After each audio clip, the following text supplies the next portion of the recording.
Good morning, everyone. Good morning. Let me hear you. Good morning. Thank you. Thank you for the introduction. I really appreciate the opportunity to be with you this morning and to share something about my work. I grew up watching Pierre Burton on Front Page Challenge.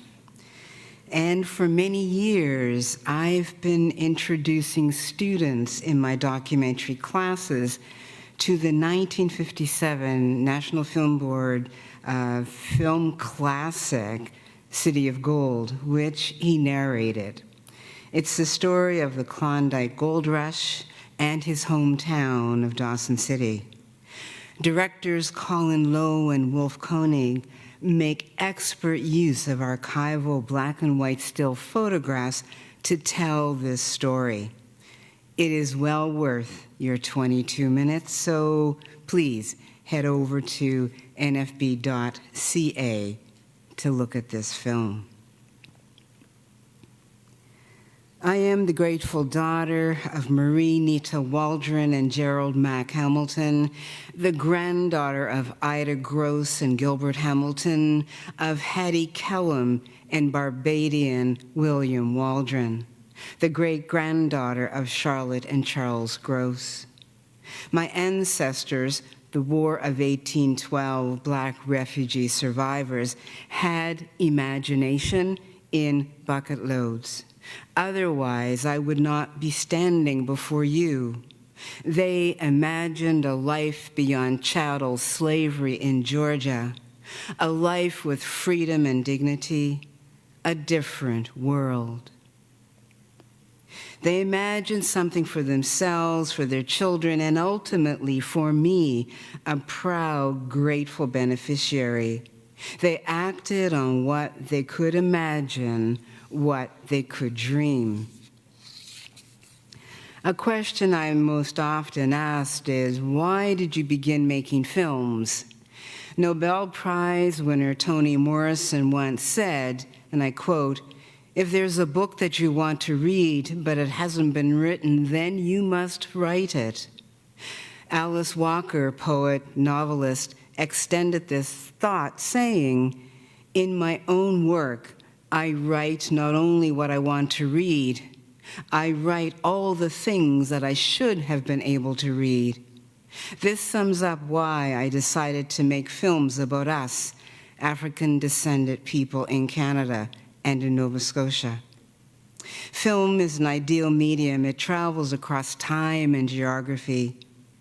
I come from the African Baptist tradition of testifying, of being a witness. This witnessing was the goal of my entry into the use of film as a medium to reveal our lives and experiences. Filmmaker St. Clair Bourne once said, "Everyone should have the right and opportunity to see themselves reflected in the cultural expressions of the land in which they live." What I came to understand and wanted my work to demonstrate is that African-Canadian history is Canadian history, and acquiring its knowledge and understanding is important for everyone. For the longest time, our voices in Canada were absent from media of all kinds. When one did read about us or see us, we were presented in stereotypical roles or as problems to be solved. Our situation is still not in any way equitable, but changes are afoot. It remains vital for me to tell stories from these perspectives. And in spite of overwhelming odds, our ancestors made a way out of no way. They stoked the fires of hope. They believed in a better future. I am here because of them, and I am their witness. How does one begin the process of visualizing a buried and ignored history? First, I create a multi-layered research map with categories such as documentary text and visual evidence, oral narratives, material objects, and geographical locations. My first steps take me to people that I know in community, and then to archives, to excavate the private sphere of family photographs and the public sphere of government archives and historical societies, and both remain essential to my work. Early experiences in the archives of Nova Scotia in the 1970s cracked open possibilities. I remember reading original copies of the minutes of the African Baptist Association from the late 1800s. I was struck by the level of detailed information they presented, a picture, a landscape of Black communities in Nova Scotia. It felt as if I was actually touching my history. Up to that point, in schools and even university, I had little, if anything, about me. That experience settled something within me, within my bones. From then on and up to the present day, I've been engaged in a process, trying to understand and uncover my sense of history, to find ways to bring those stories to public view. I knew first, though, that I would have to dream, then to write the projects into being. In my first documentary, Black Mother, Black Daughter, co-directed with Claire Prieto of Toronto, Cleo Wiley sits at her dining room table, showing her friend Lavinia Harris her treasured family photo album.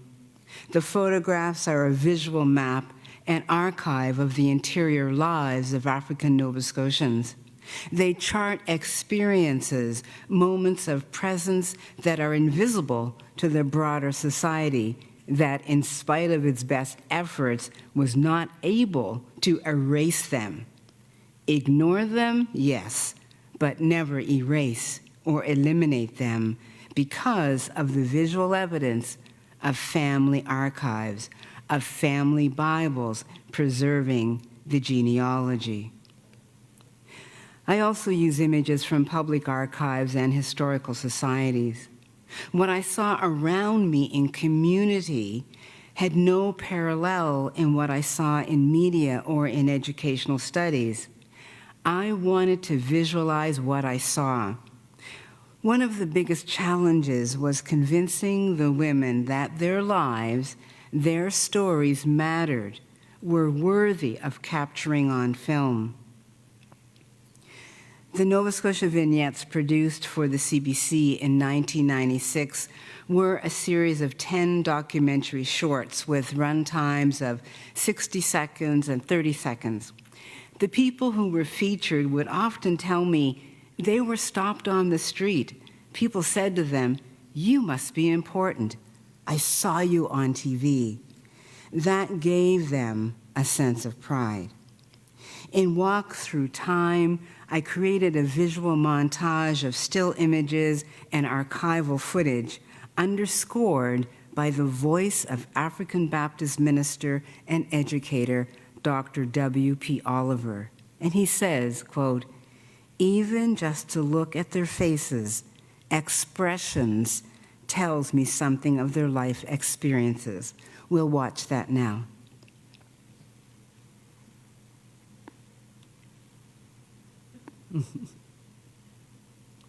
And he's going to bring up the slide.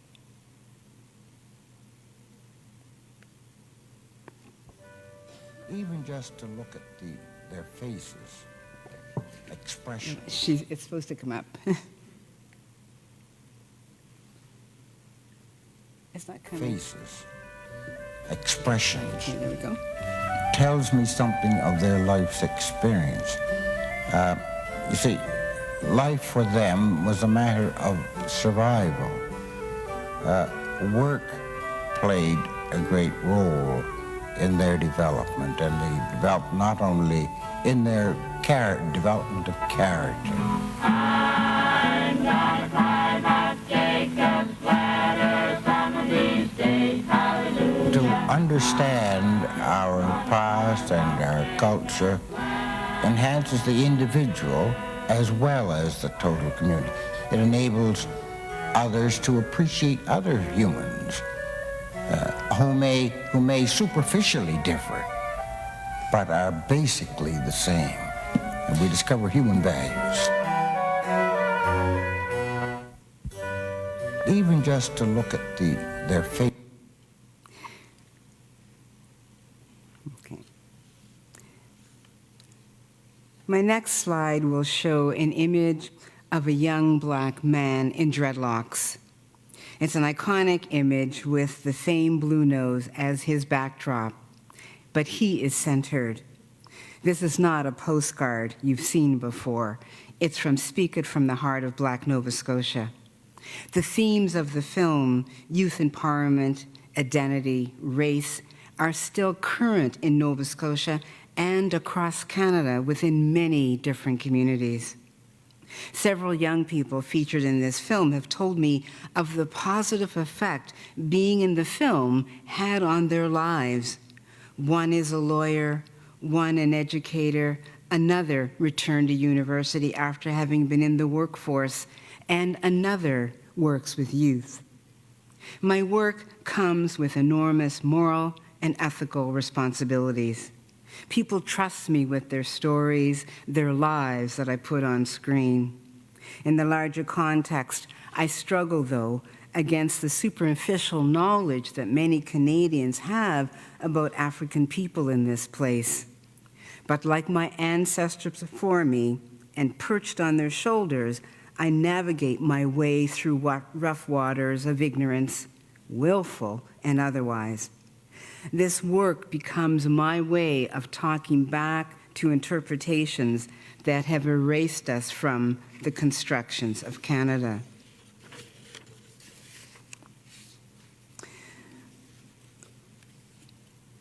With this work, what I tend to think about is speaking directly to African descendant people in Canada, but also elsewhere.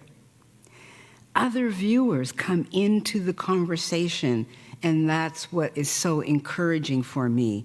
They engage in the conversation, those circles about this work. Porsha White was a trailblazing artist whose legacy is with us today. She was the first Canadian artist to receive state support. So here's a vignette about Porsha White.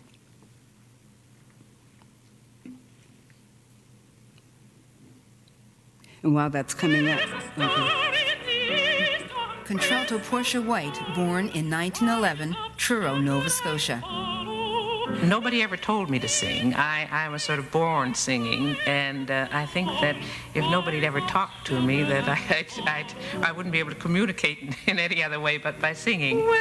I had this dream. I was always bowing in my dreams and singing before people and parading across the stage as a very little girl. And sing she did in 5 languages from 1940 to 1967 in towns and cities across Canada and abroad. Her repertoire ranged from classical to folk to spirituals. Audiences praised her. Critics raved about her intelligence and artistry. Porsha White died in 1968 in Toronto, Ontario, at the age of 57.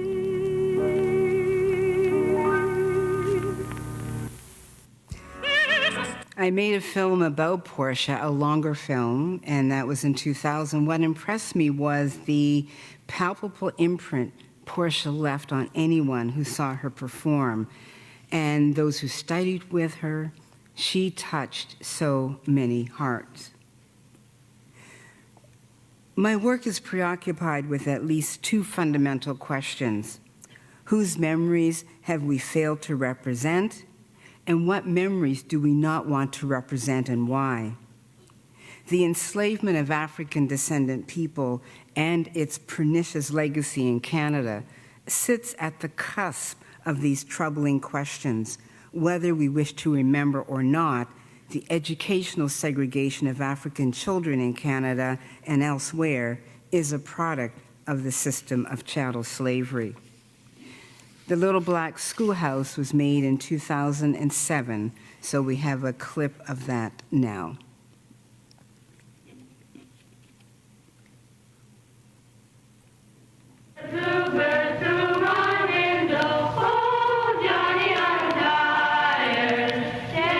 don't think it was contemplated that we were to be full participants in democracy. Consequently, it's consistent with that ideology that we need not be educated, because it is not for us to be full participants in democracy. And so the education system, or lack of it, that developed reflects that overall philosophy toward African peoples, in my opinion, in Canada. In grade 9, we had domestic science. We were doing a manicure set, and there was a girl named Lucy, and I thought we were good friends. I looked at her and I said, do you want to do me first, or do you want me to do you? And she looked at me and she says, I'm not touching you. And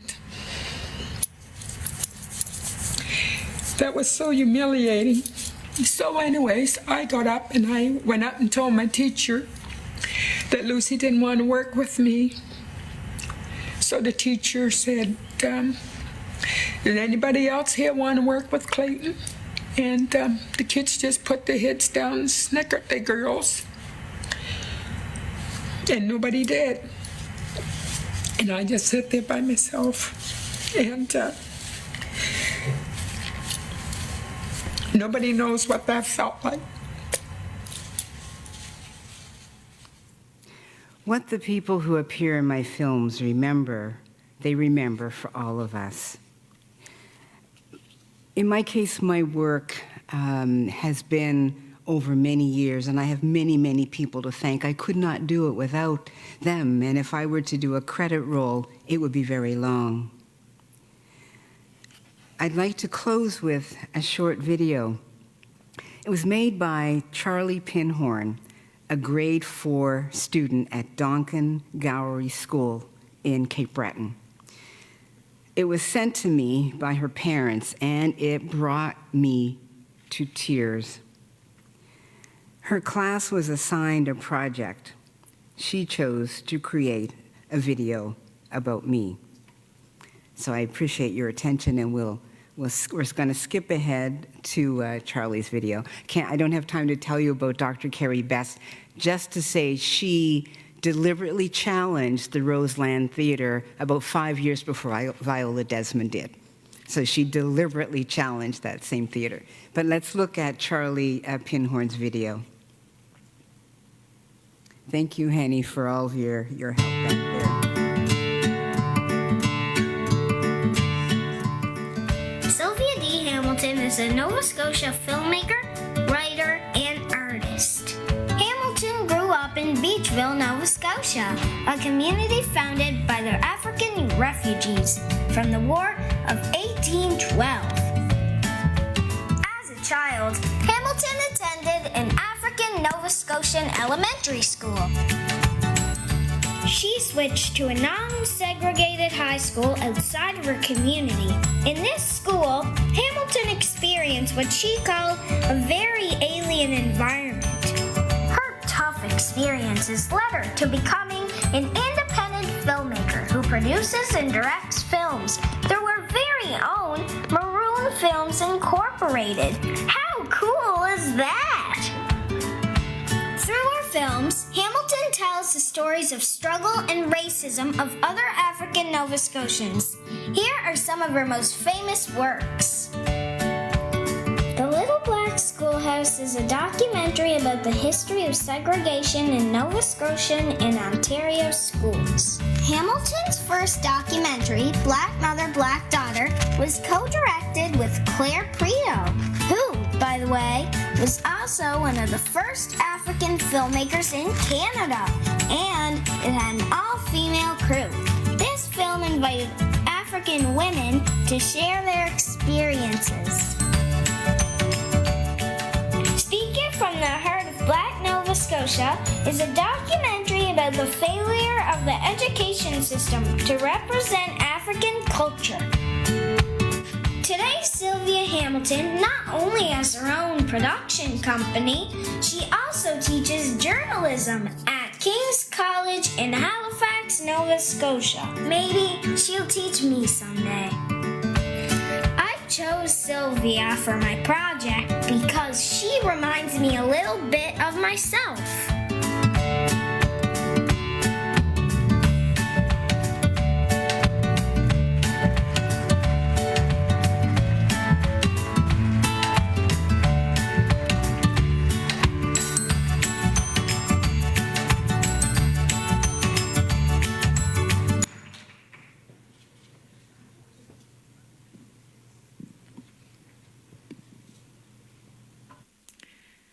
Thank you. Thank you for reminding us that we're witnesses and that we must commit to these engaged conversations.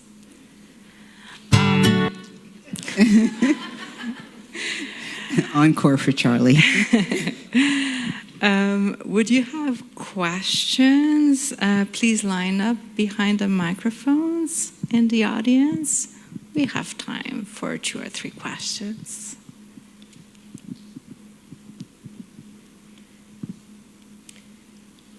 My name is Nancy Payne. I'm the editor of Kayak Magazine, and I'm always looking for broader ideas about who's not included in the picture of maybe some of the ways we've told history in the past. So it's really exciting to hear about your work. I have one quick question and maybe one longer one. The quick question is your work available online through the NFB, or how can we, all of us who are excited about seeing the whole films now, how do we do that? Thank you for that. The first 2 films I made, Black Mother, Black Daughter, and Speak It, are NFB.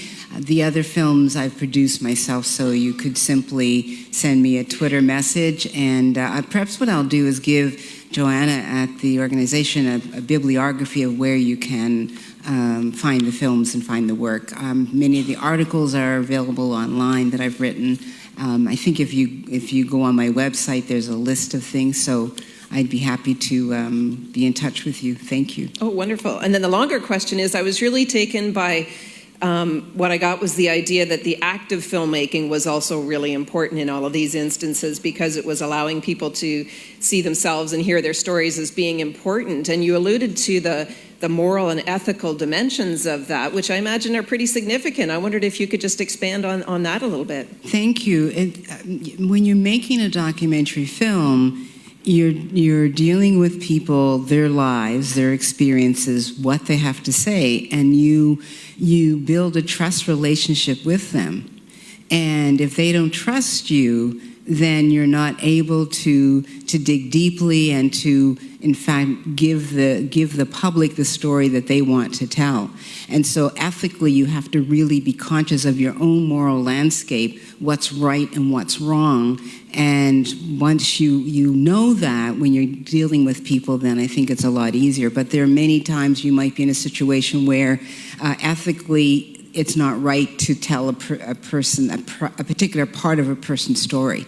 And when I teach students, I talk to them about them thinking about how do they understand the world? What's their perspective? What is their own morality? And how do you think about that when you're dealing with other people? So a documentary particularly has that engagement with the individuals in the films, but also the engagement with you as an audience, because the audiences will come to documentary thinking about the fact that there are true stories. And if you betray that trust, then you've betrayed it on many, many levels. And you've betrayed yourself as well. Thank you. Thank you.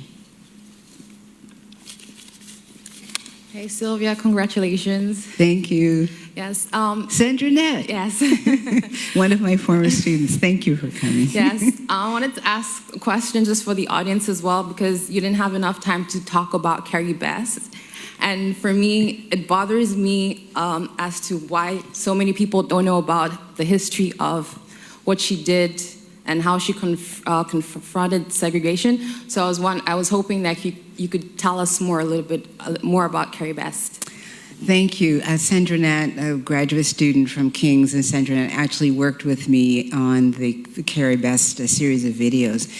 I think that Carey Best was a journalist, advocate. She lived in New Glasgow, grew up, a brilliant orator, radio personality, had her own radio program. And she, as I said quickly, she deliberately challenged the segregation at the Roseland by taking her son, Calbert, with her and going into the theater and essentially daring them. She paid the money, left it on the counter, and dared them to arrest her, which they did. She then filed suit against the owner. And she lost the case, but the fact that as a black woman going to court in 1942, and challenging the segregation. I think people don't know about that case, partly because Carey Best herself didn't talk about it much.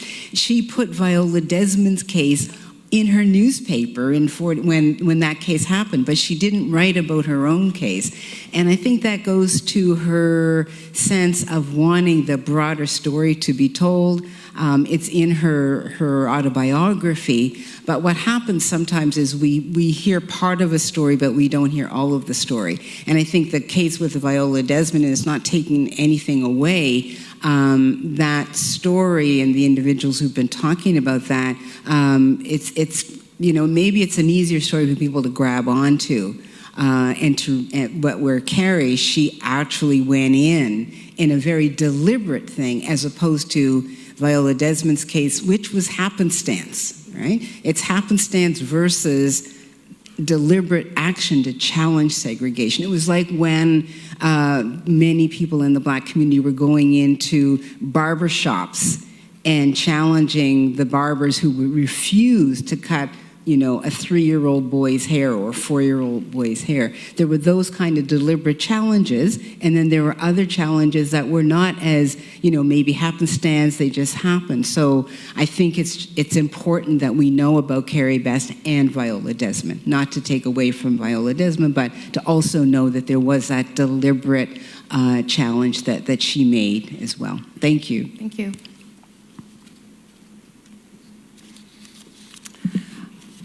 My name is Sylvia Smith. I'm a retired teacher in Ottawa, and I want to thank you very much for your life's work and for bringing it to us and for determining to do this, continue doing it.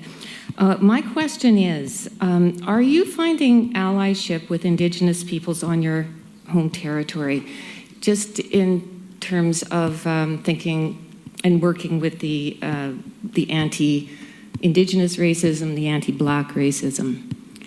Is that something that you have experienced or are experiencing with your current work? Thank you for the question. I think for me, in much of the work I've done, I have worked in a number of different communities.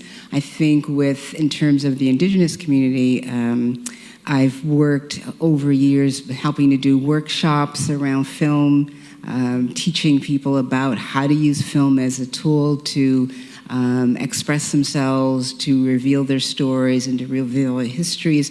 A colleague we did work a number of years ago. She's from the Mi'kmaq community. So over the years, there have been different opportunities that I've had to do that kind of work. Not enough, but definitely in solidarity in many situations. Yeah. Thank you. Thank you. Thank you. There are still many missing narratives we might want to unveil and explore, right? There are, and I think we simply have to have our minds open. And I think we need to understand and recognize that it's something that my mom, who was a teacher, taught me. And she talked a lot about children being these open vessels, children having, not judging and not placing value on skin color. Children are very open, but children learn racism and prejudice if they're immersed in it. And so we're the ones responsible. And what has been so incredible for me watching Charlie's video is for this young white student to say she thought she was like me. Yes. That when would that have happened? Okay? And so that gives me a lot of hope. But the responsibility goes to us as adults and teachers and parents, because we're the ones responsible. So everyone take Charlie home with you and think about that, because she and other students like her want to learn. They want to understand, and they are seeing the gaps. Why we didn't do that? I was in Newfoundland. There was a slide, I didn't show it. About 200 students in Newfoundland a number of years ago in a big auditorium. And they were popping up with questions. And their questions were, how come that wasn't in our book? We didn't know that. So we're the ones responsible. So I just really think that we have to take that responsibility as adults. Thank you. Thank you. I'm sure Thank you you're for a attention. real catalyst for authenticity here, right? Thank you. Thank you.